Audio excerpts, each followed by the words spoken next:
Praise the Lord. ஆண்டவருடைய நல்ல நாமத்தினாலே இந்த ஆராதனையிலே கலந்து கொண்டிருக்கிற உங்கள் யாவரையும் இயேசுவின் நாமத்தினாலே நான் வரவேற்கின்றேன். ஆண்டவர் நம்முடைய பிரசன்னத்தை இந்த சர்வீஸ்ல நம்மை வெளிப்படுத்துவாராக.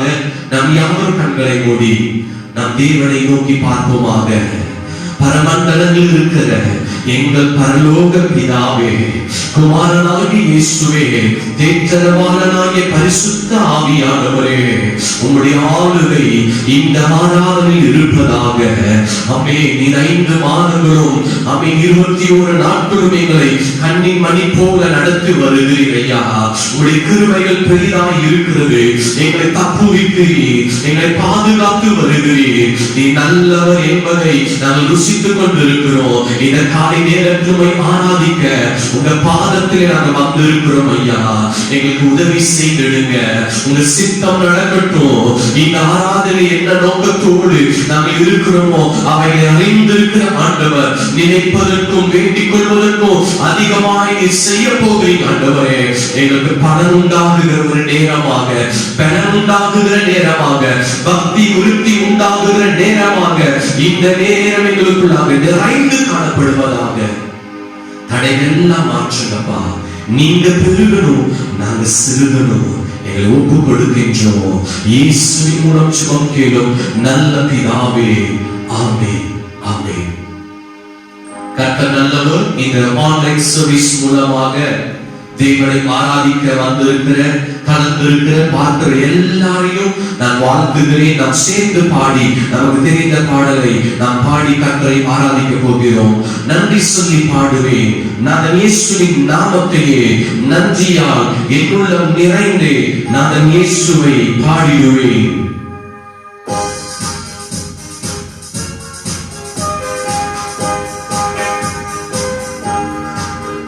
நன்றி சொல்லி பாடுவேன் நாதன் இயேசுவின் நாமத்தையே. நன்றி சொல்லி பாடுவேன் நாதன் இயேசுவின் நாமத்தையே. நன்றியா என்னுள்ளம் நிறைந்தே நாதன் இயேசுவை போற்றிடுவேன்.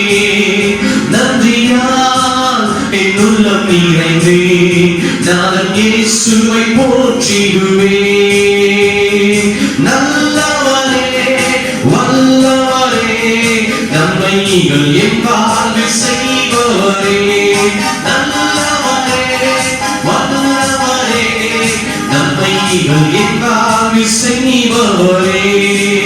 கடந்த நாட்கள் முழுவதும் என்னை கண்ணின் மணி போல் காத்தாரே. கடந்த நாட்கள் முழுவதும் என்னை கண்ணின் மணி போல் காத்தாரே. கரத்தை பிரித்து கைவிடாமல் கனிவாய் என்னை நடத்தினாரே. கரத்தை பிரித்து கைவிடாமல் கனிவாய் என்னை நடத்தினாரே. நல்லவரே, வல்லவரே, நன்மைகள் என் வாழ்வில் செய்வரே. நல்லவரே, வல்லவரே, நன்மைகள் என் வாழ்வில் செய்வரே. துன்பங்கள் எந்தன் வாழ்வினிலே சூழ்ந்து என்னை நெருக்கினாலும், துன்பங்கள் எந்தன்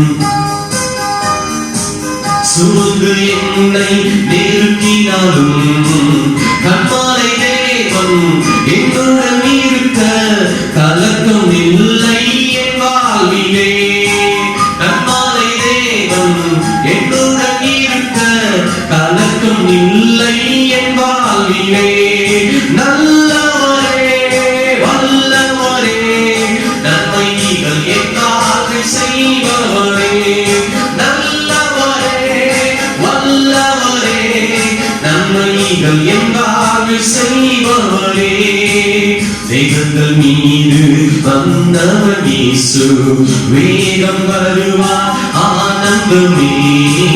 மேகங்கள் மீது வந்தவர் இயேசு, வேகம் வருவார் ஆனந்தமே.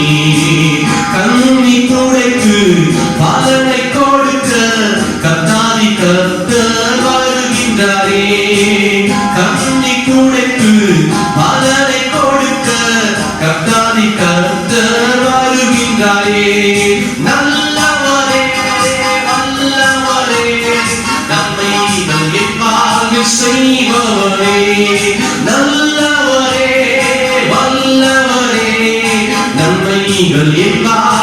செய்பவரே. அவர் நல்லவர், நம்முடைய வாழ்க்கையில நன்மை செய்யக்கூடியவர். இருக்கிற இடத்துல எல்லா கண்களும் மூடி ஹalleluya. வேதம் சொல்லுகிறது, கண்மலை மேல் அவை கட்டினவன் புத்தி உள்ளவன். எந்த புயல் வந்தாலும் எந்த மழை வந்தாலும் அவனை சேதப்படுத்தாது. இன்றைக்கு நீங்களும் நானும் கிறிஸ்துவாகிய கண்மலையில் நாம் கட்டப்பட்டிருக்கிறோம். கிறிஸ்துவாகிய கண்மலையில் நம்முடைய வாழ்க்கை கட்டப்பட்டிருக்கிறபடியால் எதுவும் நம்மை சேதப்படுத்தாது. நம்பிக்கையோடு என்னோடு கூட சேர்ந்து சொல்லுங்கள், கண்மலை தேவன் என்னோடு இருக்க கலக்கம் இல்லை என்பாலிலே. கண்மலை தேவன் என்னோடு இருக்க கலக்கம் இல்லை என்பாலிலே. நல்லவரே வல்லவரே நன்மைகள் என்பார்கள் செய்பவரே. நல்லவரே வல்லவரே நன்மைகள் என்பார்கள் செய்பவரே. நன்மை செய்கின்ற தெய்வமாக, அற்புதங்களை செய்கின்ற தெய்வமாக அவர் உயிருள்ளவராய் இருக்கிறார். இந்த காலை நேரத்திலும் நம்முடைய இருதயத்தை அறிந்தவர், நம்முடைய உணர்வுகளை அறிந்தவர் நிச்சயம் உதவி செய்வார். அந்த கண்மலையிலிருந்து ஜீவ தண்ணீர், அவர்களுக்கு வேண்டிய அற்புதங்கள் அவையின் வல்லமை வெளிப்பட்டது போல கிறிஸ்துவாகிய கண்மலையிலிருந்து நமக்கு வேண்டிய ஜீவ தண்ணீர் நன்மைகள் நிச்சயம் வெளிப்படும். கர்த்தர் நிச்சயம் நமக்கு உதவி செய்வார். கலங்காதீங்க. ஆண்டவர் நோக்கி பார்க்கிற முகங்கள் வெட்கப்பட்டு போவது இல்லை. கூட இந்த காலை நேரத்துல பேசுங்க ஆவியானவரே, எங்களுக்கு உதவி செய்யுங்க ஆவியானவரே. உடைய வார்த்தைகளான எங்களை பலப்படுத்துங்க. இயேசுவின் மூலம் நல்ல பிதாவே, ஆமென், ஆமென். Praise the Lord. இந்த காலை நேரத்திலும் தேவனுடைய வார்த்தை உங்கள் மத்தியிலே கொண்டு வருவதில் நான் சந்தோஷப்படுகிறேன். நாம் யாவரும் திருப்பிக் கொள்வோம். சங்கீதத்தின் புஸ்தகம் 37ஆம் சங்கீதம் அதனுடைய 5வது வசனம். 37ஆம் சங்கீதம் அதனுடைய 5வது வசனம் நான் வாசிக்கின்றேன். உன் வழியை கர்த்தருக்கு ஒப்புவித்து அவர் மேல் நம்பிக்கையாயிரு, அவரே காரியத்தை வாய்க்க பண்ணுவார். அவர் மேல் நம்பிக்கையாயிரு, அவரே காரியத்தை வாய்க்க பண்ணுவார். கடந்த வாரத்துடைய தொடர்ச்சியை நான் இந்த வாரம் நாம் தியானிக்க போகின்றோம்.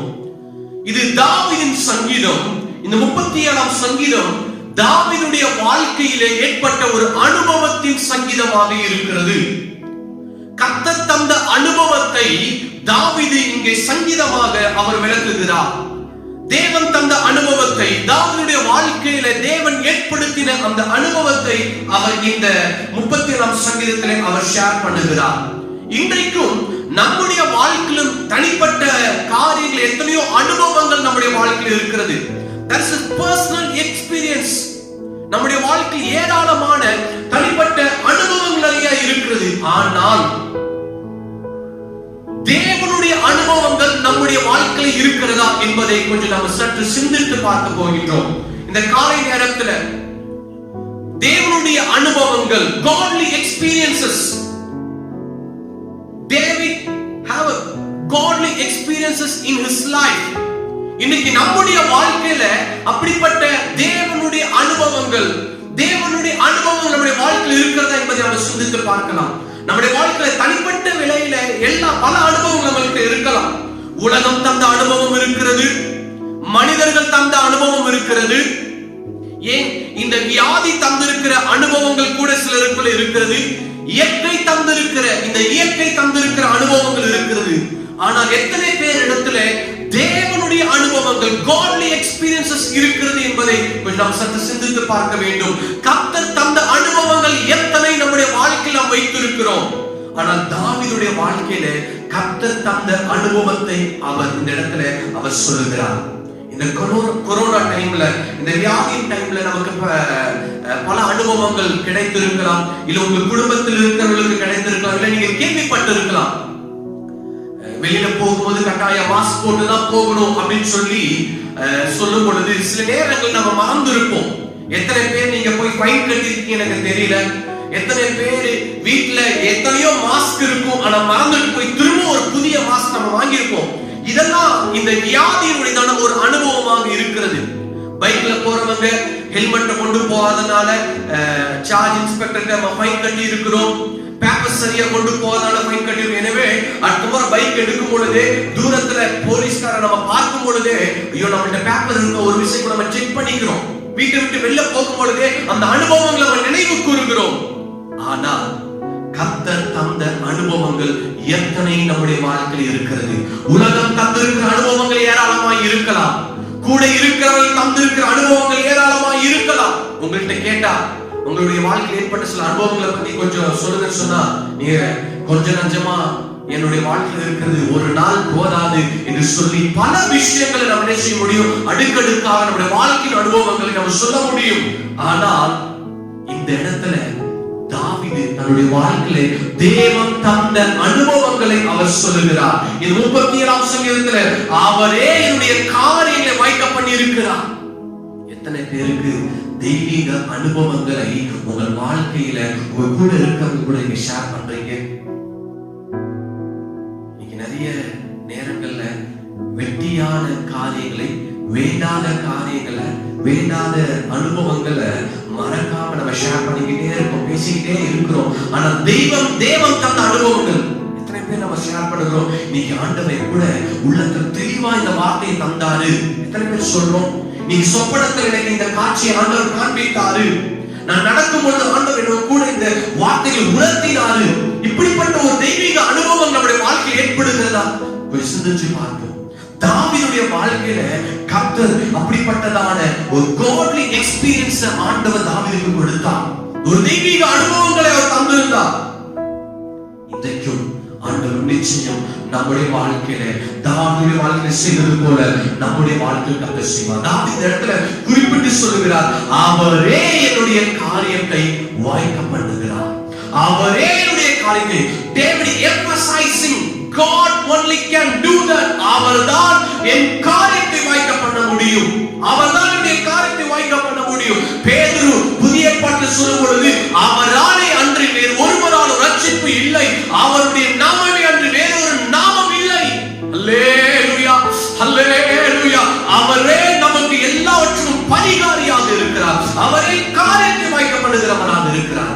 இன்றைக்கு சபைக்கு சொல்லுகிறார், உங்களுக்கு சொல்லுகிறார், பரிசுத்த ஆவியானவர் நம்மோடு அவர் சொல்லுகிறார், தாவீதுக்கு செய்தது போல, தாவீதுக்கு நான் வாய்க்க பண்ணினது போல உங்களுக்கும் நான் வாய்க்க பண்ணுவேன், உங்கள் குடும்பத்துக்கும் நான் வாய்க்க பண்ணுவேன். ஏன் ஆண்டவர் இந்த வசனத்தை அடையாளப்படுத்தி நம்மோடு பேச வேண்டும்? ஏன் ஆண்டவர் இந்த வார்த்தையை தந்து நம்மோடு அவர் பேச வேண்டும் என்றால், இன்னைக்கு பலர் அவரை நம்புவது இல்லை, பலர் ஆண்டவரை விசுவாசிப்பதில்லை. எனக்கு எங்க நடக்க போகுது, இத்தனை வருஷம் நடக்கல, இத்தனை வருஷம் வாய்க்கல, இத்தனை வருஷம் மாறல, இனிவா மாறிட போகுது என்றதான எண்ணங்கள் இருக்கிறபடினாலதான் ஆண்டவர் இந்த நபரை வைத்து நம்மோடு கூட பேசுகிறார். இந்த நபரை காண்பித்து நம்மோடு கூட பேசுகிறார். நமக்குள்ளாக இருக்கிற தவறான எண்ணத்தை உடைக்கும்படியாகவே, நமக்குள்ளாக இருக்கிறதான நெகட்டிவ் தாட்ஸ் ஆண்டவர் முறிக்கும்படியாகவே இந்த வார்த்தையை கொண்டு அவர் நம்மோடு கூட பேசுகிறார்.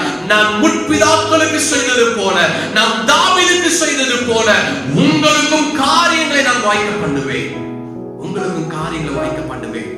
எத்தனையோ நபர்களுடைய வாழ்க்கை கர்த்தர் பல காரியங்களை வாய்க்க பண்ணி இருக்கிறார். இந்த காலை நேரத்துல ஒரு நபரை குறித்து நான் உங்களுக்கு காண்பித்துக் கொடுக்க நான் விரும்புகிறேன். 2 நாளாகமத்தின் புஸ்தகம் அதனுடைய 14ஆம் அதிகாரம், 2 Chronicles chapter 4 verse 7. 2 நாளாகமம் 14ஆம் அதிகாரம் அதனுடைய 7வது வசனம். அதனுடைய பிற்பகுதியில் நாம் வாசிக்கும் பொழுது, அப்படியே கட்டினார்கள், அவர்களுக்கு காரியம் வாய்த்தது, அவன் யூதாவை நோக்கி, தேசம் நமக்கு முன்பாக அமர்ந்திருக்கையில் நாம் இந்த பட்டணங்களை கட்டி அவைகளுக்கு அலங்கங்களை, கோபுரங்களை, வாசல்களை உண்டு பண்ணி தாழ்பால் போட்டு பலப்படுத்துவோமாக. அவர்களுக்கு காரியம் வாய்த்தது. அவர்கள் அப்படியே கட்டினார்கள், அவர்களுக்கு காரியம் வாய்த்தது. ஒன்று நம்ம நல்லா விளங்கிக் கொள்ள வேண்டும். காரியம் வாய்த்தது என்றால் என்ன? காரியம் நடந்தது என்றால் என்ன? தடைகள் மாறியது என்று அர்த்தம். அற்புதங்கள் நடந்தது என்று அர்த்தம். பதில் கிடைத்தது என்று அர்த்தம். இன்னும் சொல்ல வேண்டும் என்றால் ஜெயம் உண்டானது என்று அர்த்தம். அதனாலதான் காரியம் வாய்த்தது, ஜெயம் உண்டானது, பதில் கிடைத்தது, அற்புதம் நடந்தது, தோல்வி நீங்கியது என்பதை பொருள் கொண்டதாக இந்த வசனம் இருக்கிறது. நீங்க எப்படி வேணா கூட எடுத்துக்கொள்ளுங்க. உங்க வாழ்க்கையில கர்த்தர் காரியங்களை வாய்க்க பண்ணுவார். சில நம்ம வீட்டுக்கு விருந்தாளிகளா வரும் பொழுது, திடீர்னு வரும் பொழுது நாம அவங்கள்ட்ட கேட்போம், என்ன காரியமா நீங்க இங்க வந்திருக்கீங்க? என்ன காரியமா இந்த ஊருக்கு போறீங்க? என்ன காரியமா? அதே போலதான் நம்முடைய வாழ்க்கையில் என்னென்ன காரியங்களை, என்னென்ன எதிர்பார்ப்பு வைத்திருக்கிறோமோ ஆண்டவர் அந்த காரியங்களிலே அவர் அற்புதங்களை செய்ய வல்லவராக இருக்கிறார். இங்க ஆசாவோடு ஆண்டவர் சொல்லுகிறார். இங்க ஆசா என்கிற ஒரு ராஜாவோடு கர்த்தர் பேசுகிறார். ஆசாவே, உன் காரியத்தை நான் வாய்க்க பண்ணுவேன். கர்த்தர் அவனுக்கு காரியத்தை வாய்க்க பண்ணினார். இந்த காரியம் வாய்ப்பதற்கு முன்பாக, இந்த வெற்றி அவனுக்கு உண்டாவதற்கு முன்பாக அவனுடைய வாழ்க்கையில் சில பிரச்சனைகள் இருந்தது. இன்றைக்கும் நம்முடைய வாழ்க்கையிலையும் ஒவ்வொருத்தருக்கும் ஒவ்வொரு விதமான பிரச்சனைகள் இருக்கிறது. ஒவ்வொருக்கும் ஒவ்வொரு விதமான போராட்டங்கள் நிறைந்திருக்கிறது. ஒவ்வொருத்தருக்கும் ஒவ்வொரு விதமான தேவைகள் நிறைந்திருக்கிறது. கர்த்தர் சொல்லுகிறார், பதில் ஒருவரே. தாவீது சொன்னது போல அவரே காரியத்தை வாய்க்க பண்ணுவார்.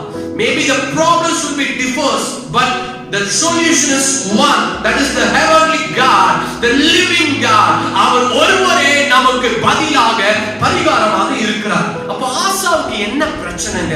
அந்த பிரச்சனையிலிருந்து ஆண்டவர் அவனுக்கு என்ன, எப்படி விடுதலை கொடுத்தார் என்பதை கொஞ்சம் சுருக்கமா நம்ம பார்க்க போகின்றோம். ஆசாவுக்கு வந்த பிரச்சனை தெரியுங்களா? அவனுடைய நாட்களிலே அவனுக்கு நிம்மதியே இல்லைங்க. எப்ப பார்த்தாலும் அவனுடைய வாழ்க்கையில யுத்தம் நடந்து கொண்டே இருந்துச்சு, சண்டை நடந்து கொண்டே இருந்துச்சு. வாழ்க்கையில நிம்மதி, தேசத்து நிம்மதி என்பது இல்ல. வாசிக்கலாம் 2 நாளாகமம் 12ஆம் அதிகாரம் அதனுடையதான 15வது வசனத்தை நான் வாசிக்கிறேன். ரெகபியாம் ஆதியோடந்தமான நடவடிக்கைகள் செமையாவின் புஸ்தகத்திலும் ஞான திருஷ்டிக்காரனாகிய இத்தோமாவின் வம்ச அட்டவணையிலும் அல்லோமாவிலும் எழுதி இருக்கிறது. ரெகபியாமுக்கும் யெரொபெயாமுக்கும் சகல நாளும் யுத்தம் நடந்து கொண்டு இருந்தது. அவனுடைய தாத்தா, அவனுடைய அப்பா, இவனுடைய ஆசாவின் காலம் வரைக்கும் தேசத்துல யுத்தம் நடந்து கொண்டே இருந்துச்சுங்க. ஆசாவின் காலம் வரைக்கும் பிரச்சனை ஓயவில்லை. ஒரு ஸ்ட்ரெஸ்ஃபுல்லான ஒரு வாழ்க்கை, ஒரு ஸ்ட்ரெஸ்ஃபுல்லான ஒரு வாழ்க்கை. ஓயாத பிரச்சனைகள், ஓயாத யுத்தங்கள், ஓயாத மனவேதனைகளிலே அவன் இருந்தான். அப்பதான் ஆண்டவர் சொல்கிறோம், அவனுடைய சூழ்நிலைகளை அறிந்து அவன் எந்த காரியத்துக்காக அற்புதங்களை வேண்டும் என்று காத்திருந்தானோ அந்த காரியத்திலே ஆண்டவனுக்கு அற்புதத்தை அவர் தந்தார். வாசிக்கலாம் 14ஆம் அதிகாரம் 1வது வசனத்தில் நாம் வாசிக்கிறோம்.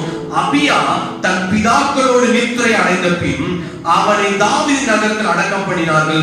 அவன் ஸ்தானத்திலே அவன் குமாரனாகிய ஆசா ராஜாவானான். இவனுடைய நாட்களில் தேசம் 10 வருஷம் அவன் அமெரிக்கையாய் இருந்தது. ஓயாத யுத்தம் ஓய்ந்தது, ஓயாத பிரச்சனை அவனுடைய வாழ்க்கையில ஓய்ந்தது. இன்னைக்கு இந்த வார்த்தை கேட்டுக் கொண்டிருக்கிற என்னுடைய அன்பானவர்களே, உங்களுடைய வாழ்க்கையை பாரப்படுத்தி கொண்டிருக்கிற காரியங்கள், உங்களுடைய வாழ்க்கையை அழுத்தி கொண்டிருக்கிற காரியங்கள், உங்களுடைய வாழ்க்கையில பிரச்சனைகளை நிறைந்து கொண்டிருக்கிற காரியங்கள், கர்த்தர் ஒரு ஓய்வை அவர் தருவார், ஒரு அமெரிக்கையை அவர் தருவார். விசுவாசிக்கிறவங்க ஒரு அல்லேலூயா என்று சொல்லுவோமே. அல்லேலூயா. உங்க எதிர்பார்ப்பு, உங்களுடைய பொறுமை, உங்களுடைய கண்ணீர், உங்களுடைய நம்பிக்கை ஒரு நாளும் வீண் போகாது, ஒரு நாளும் வீண் போகாது. ஆசாவுடைய வாழ்க்கையில அவங்களுடைய தாத்தாவின் காலத்துல யுத்தம் நடந்து கொண்டு இருந்துச்சு. அவங்களுடைய அப்பா அபியாவுடைய நாட்களிலும் அதே யுத்தம் தான், ஆசாவின் நாட்களிலும் அதே யுத்தம் தான். ஆனால் கர்த்தர் ஆசாவின் நாட்களிலே காலப்போக்கிலே கர்த்தர் ஒரு பெரிதான ஒரு வெற்றியை, ஒரு ஜெயத்தை ஆண்டவர் கொடுத்தது போல இன்றைக்கு இந்த வார்த்தை கேட்டுக்கொண்டிருக்கிற உங்களுடைய வாழ்க்கையிலே ஓயாமல் இருந்து கொண்டிருக்கிறதான சில புயல் போன்றதான அனுபவங்கள், நெருக்கம் போன்றதான அனுபவங்கள் எல்லாவற்றுக்கும் கர்த்தர் ஒரு ஓய்வை அவர் கொடுப்பார். It will be stopped. It will be stopped. It will be stopped. கர்த்தர் அதை செய்து முடிப்பார். ஆசாவுக்கு அந்த காரியம் எப்படி வாய்த்தது? என் வாழ்க்கையில இருக்க இந்த யுத்தம் ஓயணும், என் வாழ்க்கையில இருக்கிற இந்த பிரச்சனை ஓயணும் என்று சொல்லி அவன் அந்த காரியத்துக்காக காத்திருந்த பொழுது எப்படி அவன் வாழ்க்கையில ஆண்டவர் அந்த காரியத்தை செய்தார்?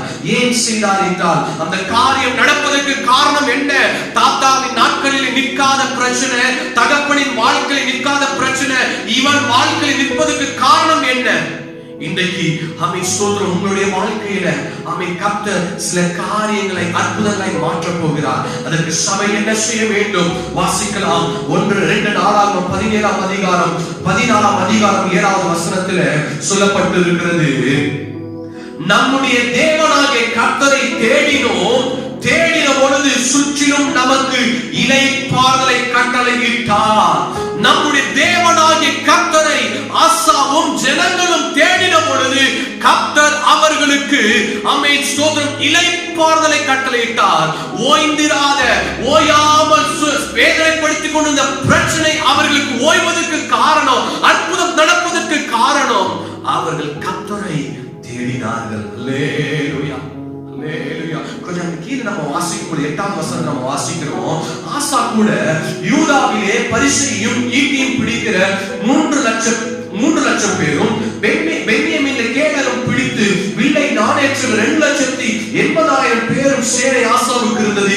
இவர்கள் எல்லாரும் பராக்கிரமசாலிகள். இவர்கள் எல்லாரும் பராக்கிரமசாலிகள். அப்படின்னா என்ன? ஆசா கூட இருக்கிற அத்தனை பேருமே பராக்கிரமசாலிகள். கிட்டத்தட்ட 5,80,000 பேர் ஆசா கூட இருக்கிறார்கள். இப்ப ஆசாவுக்கு எதிராக சேரா என்கிறதான ஒரு ராஜா வருகிறார். அதனுடைய 9வது வசனத்துல வாசிக்கிறோம். அவர்களுக்கு விரோதமாக எத்தியோப்பியனாகிய சேரா 10 லட்சம் பேர்கள் சேர்ந்த சேனையோடும் 300 ரதங்களோடும் புறப்பட்டு மரோசா மட்டும் அவன் வந்தான். ஆசாவோடு யுத்தம் பண்ணுவதற்கு, ஆசாவை கவிழ்ப்பதற்கு இவன் 10 லட்சம் பேரோட 300 ரதங்களோடு அவன் வருகிறான். ஆசா பக்கம் இருப்பதோ 5,80,000 பேர். ஆனா இந்த 5,80,000 பேரும் பராக்கிரமசாலிகள். ஒவ்வொருத்தரும் 4 பேரை அடிக்கிற அளவுக்கு தெம்புள்ளவர்கள். இந்த பக்கம் 10 லட்சம் பேர். கொஞ்சம் கணக்கு பண்ணுவோம். 5,80,000 பேரு இந்த பராக்கிரமசாலிகள். ஆனால் இவர்களோ வெறும் சாதாரண யுத்த வீரர்கள், அவ்வளவுதான். அவர்களுக்கோ அதிகமான எக்ஸ்பீரியன்ஸ் இருக்கிறது. ஆனாலும் praise the Lord, hallelujah. வேதம் சொல்லுகிறது, அவன் 11ஆம் வசனத்துல வாசிக்கிறோம். ஆசா தன் தேவனாகிய கர்த்தரை நோக்கி அவன் கூப்பிட்டான். தனக்கு சாதகமாக நான் ஜெயிச்சிருவேன் அவனுக்கு தெரியும். ஆசாவுக்கு இந்த 10 லட்சம் பேரை என் கூட இருக்கிற 5,80,000 பேருக்கு அல்வா சாப்பிடுவது போல. ஆனாலும் அவன் கர்த்தரை நோக்கி அவன் பார்க்கிறான். சாதகமான சூழ்நிலை இருந்தாலும் சரி, எனக்கு சாதகம் இல்லாத சூழ்நிலை இல்லாவிட்டாலும் சரி, ஏனா எனக்கு காரியத்தை வாய்க்க பண்ணுகிறவர் அவர் ஒருவர் மட்டும்தான். ஹல்லேலூயா. பாசிட்டிவான சிச்சுவேஷனா இருக்கட்டும், ஒரு நெகட்டிவான சிச்சுவேஷனா இருக்கட்டும், நான் கர்த்தரை தேடுவேன். அதனாலதான் ஆண்டவர் ஆசாவுக்கு ஒரு பெரிதான வெற்றியை கொடுத்தார். பலமுள்ளவனுக்காகிலும் பலனற்றவனுக்காகிலும் உதவி செய்வது உமக்கு லேசான காரியம் என்பதை உணர்ந்து, ஆண்டவரே நீங்க தான் எனக்கு காரியத்தை வாய்க்க பண்ண முடியும் என்பதை உணர்ந்து அவன் தேவனுடைய பாதத்திலே விழுந்தான். எனக்கு அன்பானவர்களே, ஸ்தோத்திரம். இந்த காலை நேரத்துல உங்களிடத்துல சொல்லிக்கொள்ள விரும்புகிறேன்.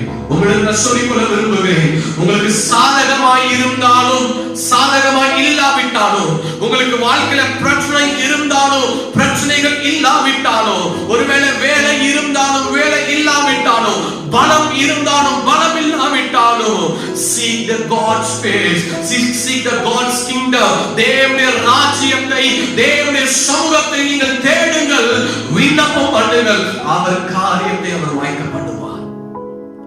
நடந்தது தெரியுங்களா?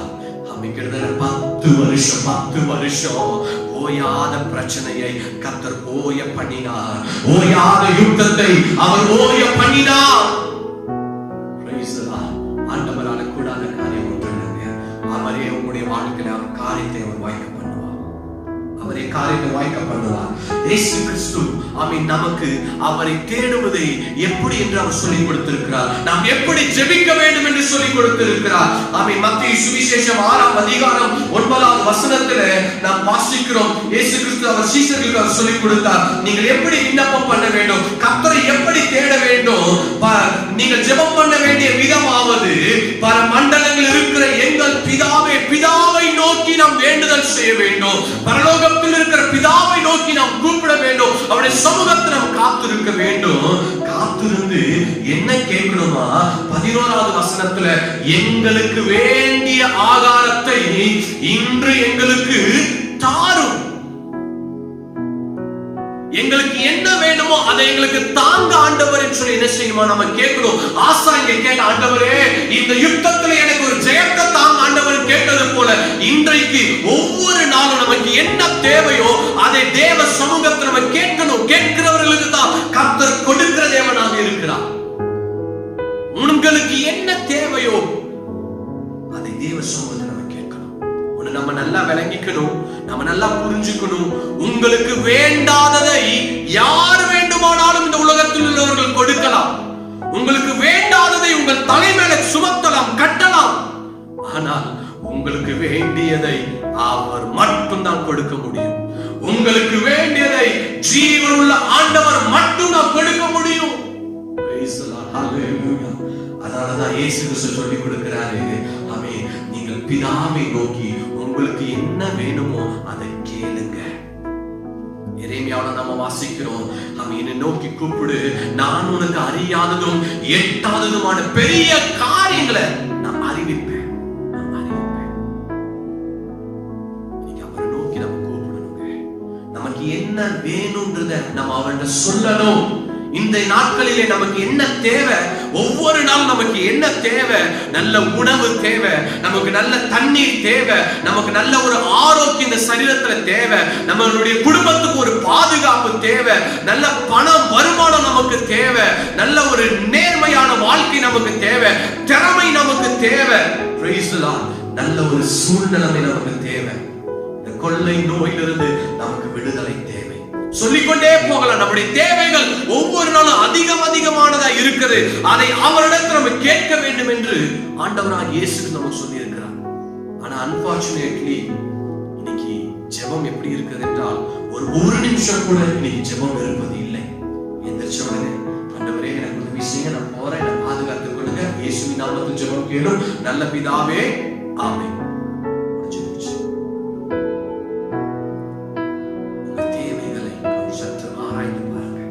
உங்க தேவைகளை கொஞ்சம் சிந்திச்சு பாருங்க. என்ன தேவை எனக்கு இன்னைக்கு வேணும் ஆண்டவரே, அது எனக்கு தாங்கப்பான்னு சொல்லி எழும்பும் பொழுதே அவருடைய சமூகத்தில் உட்கார்ந்து கேட்டு பாருங்க. கர்த்தர் அந்த காரியத்தை அவர் வாய்க்க பண்ணுவார் உங்கள் வாழ்க்கையில. ஆசா தகப்பன் செய்யாததை, தாத்தா செய்யாததை ஆசா செய்தான். ஆண்டவரே எனக்கு இறங்குங்கப்பா, எனக்கு இந்த யுத்தத்திற்கு ஒரு விடுதலை தாங்கப்பா அவன் கேட்டான். கர்த்தர் அற்புதங்களை செய்தார்.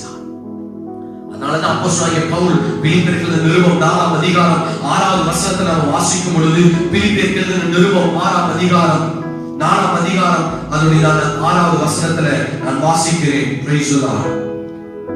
நீங்கள் ஒன்றுக்கும் கவலைப்படாமல் எல்லாவற்றையும் குறித்து உங்கள் விண்ணப்பங்களை ஸ்தோத்திரத்தோடு கூடிய ஜெபத்தினாலும் வேண்டுதலினாலும் தேவனுக்கு தெரியப்படுத்துங்கள். நீங்கள் தேவனுக்கு தெரியப்படுத்துங்க. நம்ம நிறைய பிரச்சனை மனுஷன்ட்ட நம்ம ஷேர் பண்றோம், பக்கத்து வீட்டுக்காரங்க நம்ம ஷேர் பண்றோம், நம்ம சொந்த பந்தங்கள்ட்ட நம்ம ஷேர் பண்றோம், போன்ல பேசியாவது நம்ம ஷேர் பண்றோம். ஆனா வேதம் சொல்லுது, உங்கள் தேவனிடத்தில், உங்கள் ஆண்டவரிடத்தில் நீங்கள் தெரியப்படுத்துங்க. கொஞ்சம் யோசனை பண்ணுங்களேன். நீங்க காலையில எந்திரிச்ச உடனே உங்க லிஸ்ட் எல்லாம் போட்டு நீங்க சொல்லி பாருங்க, உங்க ஜெபம் குறைஞ்சபட்சம் ஒரு அரை மணி நேரமா தான் இருக்கும். ஆனா இன்னைக்கு காலைல சுடு தண்ணி ஊத்துனது போல வேகமா வேலைக்கு போற மாதிரி நம்ம ஓடிச்சுக்கிறோம். வீட்டுலதான் இருக்கிறோம், அதிகமான நேரம் வீட்டுல குடும்பத்தோட தான் இருக்கிறோம். யார்கிட்ட அதிகமா நம்முடைய பிரச்சனையை நம்ம சொல்லிக் கொண்டு இருக்கிறோம்? யார்கிட்ட நம்முடைய தேவையை நம்ம சொல்லிக் கொண்டு இருக்கிறோம்? யார்கிட்ட அதிகமாக பேசிக் கொண்டு இருக்கிறோம்? எனக்கு அன்பானவர்களே, ஆசா கர்த்தரோடு பேசினான். அவன் கர்த்தர்ட்ட அவன் கேட்டான், ஆண்டவர் இதுதான் என் பிரச்சனை ஐயா, எனக்கு இதுதான் பிரச்சனை. என் தாத்தா என் தகப்ப எல்லாம் கஷ்டப்பட்டு இருக்கிறாங்க, எனக்கு இதுல இருந்து ஒரு விமோச்சனத்தை தாங்க. கர்த்தர் அவனுக்கு ஒரு விமோச்சனத்தை கொடுத்தது போல எனக்கு அன்பானவர்களே, உங்க தேவையை கர்த்தரிடத்தில் சொல்லுங்க. ஒவ்வொன்றையும் தெளிவா சொல்லுங்க. மொத்தமா ஆண்டவரே என் தேவை உங்களுக்கு தெரியும், அற்புதம் செய்யப்பா அப்படின்னு சொல்லி மொத்தமா இல்லைங்க. அவன் சொல்றோம் ஒவ்வொன்றையும் பர்டிகுலரா each and everyone one by one. அப்பா இந்த காரியம் என் குடும்பத்துக்கு, இந்த காரியம் என் பிள்ளைக்கு, என் மனைவிக்கு, என் கணவருக்கு, என்னுடைய குடும்பத்துக்கு எல்லாத்துக்கும் தேவை ஆண்டவரே சொல்லி நீங்க ஜெபி தேவ சொல்ல உட்கார்ந்து பாருங்களேன். கர்த்தர் அற்புதங்களை செய்வதை நீங்கள் கண்கூடாக கற்றுக்கொள்ள முடியும். ஏன் இன்னைக்கு ஜெபம் பண்றது இல்ல? ஏன் நம்ம அப்படி நம்ம உட்கார்ந்து அமர்ந்து அவரோடு பேசுவதில்லை? காரணம் ஒன்று சோம்பேறித்தனம், இரண்டாவது அவிசுவாசம். இது வரைக்கும் நடக்கல, ஜெபிச்சா நடந்திருக்கும். இல்ல இல்ல இல்ல, அவர் சொன்னது போலவே, இயேசு கிறிஸ்து கற்றுக் கொடுத்தது போலவே பிதாவினிடத்தில் இயேசுவின் மூலமாக நீங்கள் சென்று பாருங்கள். வெற்றி அவர் தருவார், மாற்றத்தை தருவார். இரண்டாவது ஆசாவுக்கு காரியம் வாய்ப்பதற்கு காரணம் என்ன? காரியங்களை நிறைவேற்றுவதற்கு காரணம் என்ன? 2 நாளாகமம் 14ஆம் அதிகாரம் அதோட 2வது வசனம் சொல்கிறது. 2 நாளாகமம் 14ஆம் அதிகாரம் 2வது வசனத்திலே, ஆசா தன் தேவனாகிய கர்த்தரின் பார்வைக்கு அவன் நன்மையும் செம்மையுமானதை செய்தான். ஆசா தன் தேவனாகிய கர்த்தரின் பார்வைக்கு நன்மையானதையும் செம்மையானதையும் செய்தான். He did a good deeds. அவனுடைய வாழ்க்கையில காரியம் வாய்ப்பதற்கு காரணம் என்ன தெரியுங்களா? யுத்தத்துல பிரச்சனையில வெற்றி வருவதற்கு காரணம் தெரியுங்களா? அவன் நன்மையை செய்தான், அவன் நன்மையை அவன் நினைத்தான். தீமை செய்கிறவருடைய பெயரை கர்த்தர் அற்றுப்போக பண்ணுவார். தீமை செய்கிறவருடைய காரியங்களில அவர் பதிலை அவர் தரமாட்டார். இன்னைக்கு ஆண்டவர் உங்களுக்கும் நமக்கும் பகுத்தறிகிற ஒரு ஆவியை தந்திருக்கிறார். பகுத்தறிகிற ஒரு ஆவியை தந்திருக்க, இருதயத்தை தந்திருக்கிறார். நல்லது எது, கெட்டது எது, எதை செய்யணும் எதை செய்யக்கூடாது என்கிறதான அதை அறிந்து கொள்ளுகிறதான அறிவை நமக்கு தந்திருக்கிறார். ஏசா அவன் நன்மையானதை அவன் செய்தான். அதிலும் முக்கியமாக கர்த்தரின் பார்வைக்கு எது நன்மையோ அதை அவன் செய்தான். இன்னைக்கு உங்க பார்வைக்கு நலமாய் தோன்றுறது இல்லங்க, கர்த்தரின் பார்வைக்கு நலமாய் தோன்றுகிறதை நாம் செய்ய வேண்டும். ஒருவேளை என் பார்வைக்கு இது சரியா இருக்குன்னா கர்த்தரின் பார்வைக்கு அது ஆகாததாய் சில காரியங்கள் இருக்கும். என் பார்வைக்கு இது தப்பா தெரியல, ஆனா நான் செஞ்சேன் அப்படின்னு சொல்லி நிறைய பேரு இன்னைக்கு தவறானதை செய்துட்டு நான் சரியானதா செஞ்சேன்னு சொல்லி கொண்டு இருக்கிறாங்க. இல்ல இல்ல இல்ல, கர்த்தரின் பார்வைக்கு அது சரிதானா என்று சொல்லி ஆராய்ந்து பார்த்து கர்த்தருடைய பார்வைக்கு நன்மையானதை நம்ம செய்வோங்க. ஆசா கர்த்தரின் பார்வைக்கு நன்மையானதை செய்வான். தனக்கு சரிப்பட்டது நாம செய்யலங்க, கர்த்தருக்கு எது சரிப்பட்டதோ அதை அவன் செய்ததினால கர்த்தர் ஜெயத்தை கொடுத்தார்.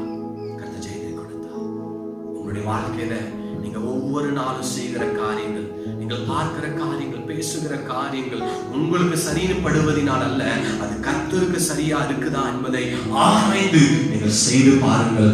நிச்சயமாகவே கர்த்தர் உங்கள் வாழ்க்கையில அவன் காரியங்களை அவர் வாய்க்க செய்வார். காரியங்கள் வாய்த்தது போல உங்கள் வாழ்க்கையிலும் காரியங்கள் வாய்க்கும். நீங்களும் சொல்லுவீங்க, தாவீதை போல உங்களுக்கு ஒரு அனுபவத்தை ஆண்டவர் தருவார். தாவீதுக்கு ஒரு godly experience உண்டானது போல, தாவீதுக்கு ஒரு godly experience ஏற்பட்டது போல உங்களுக்கும் ஒரு தெய்வீக அனுபவங்களை தந்து நீங்க பிறரோடு ஷேர் பண்ணுவீங்க.